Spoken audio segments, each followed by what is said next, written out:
It's gotta be against the law to look this damn good. Watch out now. Cause baby, I feel real good and I wish I would. Watch out now. It's gotta be against the law to look this damn good. Wake up! Yep, it's that time again. Vape AM brought to you by Vapers1.com. I'm your host, Anthony Ramella.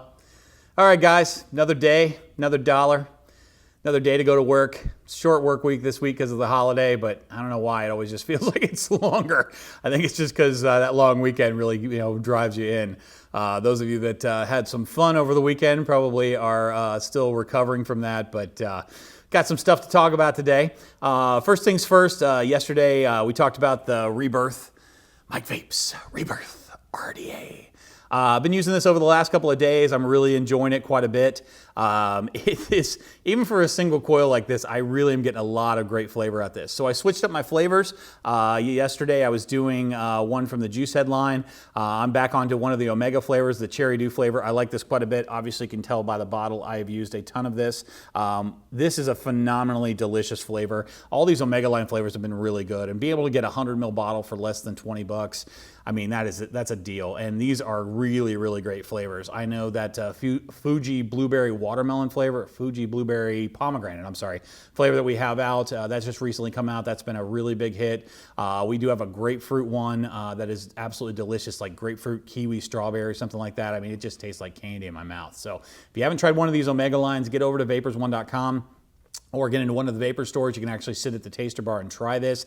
They are phenomenally good. I'm just really, really loving this RDA from Mike Vape. So you did a phenomenal job on this. So if you're an RDA kind of person, RDTA kind of person, we actually have both versions of that in the stores. So get it, check it out, take a look. Definitely on the website, different colors available. I can't tell you how happy I am with this. So it's a really, really cool product. So check it out if you're into that kind of stuff. All right, let's get on to some other things today. I guess we're going to go on to the Wake and Vape news. So got another story from Illinois, which it seems like a hotbed right now in Illinois for vaping stuff. So I titled this More Illinois Magic. Following a parliamentary abracadabra, is what they're calling it, that has the Consumer Protection and Fraud Prevention Bill has now been kind of tweaked to be a flavor ban, proposing that is going to be across the whole of Illinois.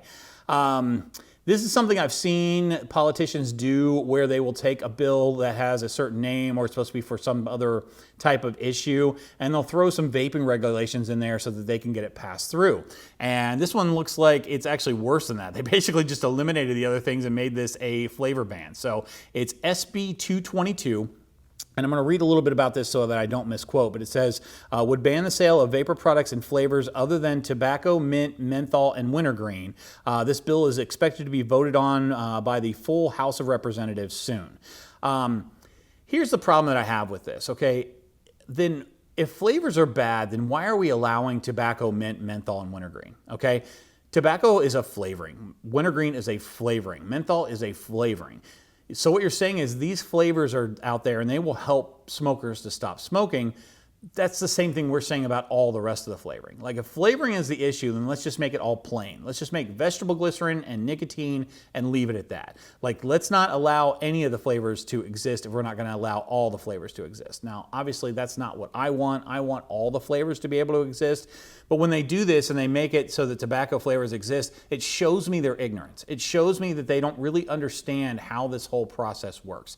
It's not that you're not flavoring these products because you are. You're just saying if we make them taste nasty, then only tobacco smokers will want to maybe use these products. Now, I know if tobacco was the only flavor that was available in vape liquid, I'm not so sure I would be using it. I never liked the taste of tobacco when I was a smoker, so I used to get like flavored cigarillos. I used to smoke the Camels when they were flavored. It's not something they're allowed to do anymore. Because unfortunately that was supposedly attractive to children, but I mean, the first time you smoked a cigarette, it's not like you're getting candy, you're getting tobacco that's flavored, which isn't very good tasting at all. So I don't know why they keep harping on this, but I feel like somebody is telling them this is the right way to get teenagers to stop doing it. So anyway, So Casaa is asking us to please take action by contacting your representative, urge them to vote no on SB 222 and any other legislation that would take away these harm reduction products to get people off of smoking. So that's just the first story for today. I do have another one here. This one's out of Louisiana. It says there is a bid to raise Louisiana smoking age to 21, but it was rejected by the State House. And this is kind of a mixed message in this one, and I'll kind of explain why as we go along. The Louisiana House easily rejected a bill to raise the legal smoking age from 18 to 21, ending an effort opposed by many Republicans and some anti-smoking groups. Now, why would an anti-smoking group want to not have the 18 to 21 pass through? I'm going to explain here in a minute because we're starting to see a lot of this actually happen. So what's going on is that the Tobacco 21 laws that are trying to be passed now are actually being supported by Big Tobacco. And the reason that this is happening is because they're able to work these laws so that they don't really have a lot of effect and they aren't going to hurt their business. Whenever you see Big Tobacco get behind some type of an anti-smoking campaign, you got to know that they've got a idea or they have a plan on how they're going to circumvent this, okay?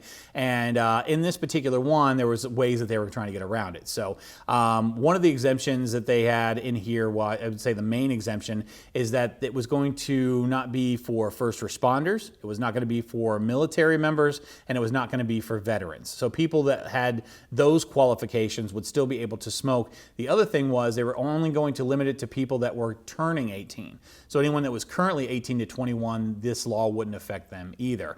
And I think these anti-tobacco people just felt like that was not a stringent enough law to pass, so they weren't promoting it, which seems kind of funny to me because they were all on board with this, and now that they're trying to get laws passed with some kind of compromise, now they're saying, no, we want it all, we want everything. We want our cake and we want to eat it too. So one of the things they were trying to do with this is actually lower the health costs, which are about $800 million in Louisiana through Medicaid for smoking-related issues, which I think that's probably a good goal. Now, notice that's smoking-related issues, not vaping-related issues, because you're not really going to find much in that area. Now, you're going to find things that people say that this can do this, or this might do this, or we suspect that this is going to be an issue. If they had hard data and facts that this was actually happening, they'd bring it to our attention. And one of these things I'm going to bring up here real quick is like the people having the seizures, all right? 35 seizures reported in a short period of time. Most medical professionals can't even understand why they're even looking into this. 35 versus the millions of smokers makes absolutely no sense, except when you look at things like Chantix, which have had over 500 seizures from those products, so much so it's actually a side effect listed on their warning labels. If you're going to bring out some public knowledge about something, that's the thing I'd be pushing on if you're really worried about people having seizures. All right, so I'm going to read a little bit more here. One of the people that were definitely against this 18 to 21 was actually a convenience store owner, and he said 18-year-olds can now get married and die for our country, but they can't smoke, which, like we've been talking about quite a bit. The gentleman also who, like I said, owned a chain of convenience stores asked the question, are Twinkies next? Are we going to raise the age on Twinkies to 21? Now, obviously, he's a little bit upset because he just feels like they can do whatever they want as far as restricting our freedoms, and that's really kind of a concern of mine. So, late last month, Politico reported that anti-tobacco advocates feared McConnell, which is the majority leader in the Senate, and the tobacco industry might use proposed measures to reduce youth smoking, but not in the way that they want them to. The Campaign for Tobacco-Free Kids told the outlet that bills through the country to raise the age were like Trojan horses in efforts to prevent more strict legislation from passing. So, even though the laws are passing, they're not strict enough for the people from Tobacco-Free Kids. And we know what they want. I mean, we've seen some of the letters that have been sent out to different places. They want no advertising to anyone under the age of 30, which is impossible.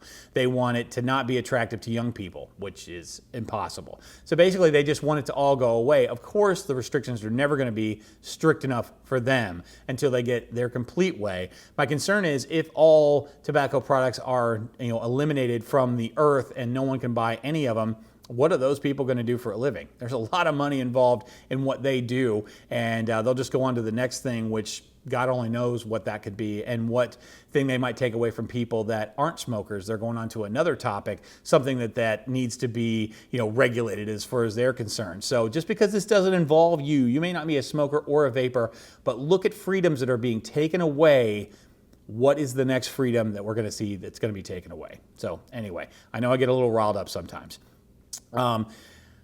I'm concerned about where this all stops. Once they get their way on this, what is the next thing that they're going to curb? And like I talked about earlier this week, the number one cause of death among teenagers is actually driving. Is that going to be the next thing? Are they going to step that up where you can't get a driver's license till you're 25? Stop taking away our freedoms, okay? We have learned, from our past that certain things we need to change on. But this is something that is harm reduction. Stop spending your time fighting vaping, which is designed around getting people to stop smoking, and start focusing your time on getting rid of the combustible products that are killing people every year. All right? That's where your focus needs to be.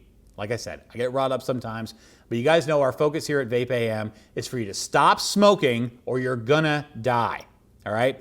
I'm gonna talk about this every day, but it's I vape and I vote. Please make sure your voice is heard. Grab one of the shirts off the website, wear it around. Someone's gonna ask you about it. All right, somebody's going to want to know, because I think the public as a whole wants the true information. They hear all the scary stories and that's all they know, so that's what they believe. And you have no one else out there giving another argument, the other side of the conversation in any kind of mainstream media. If you're out there and you own a mainstream media, if you have a news program, if you want to really get the other side of this, if you want somebody fired up that can tell you the truth, contact me. I'd be more than happy to go on your show.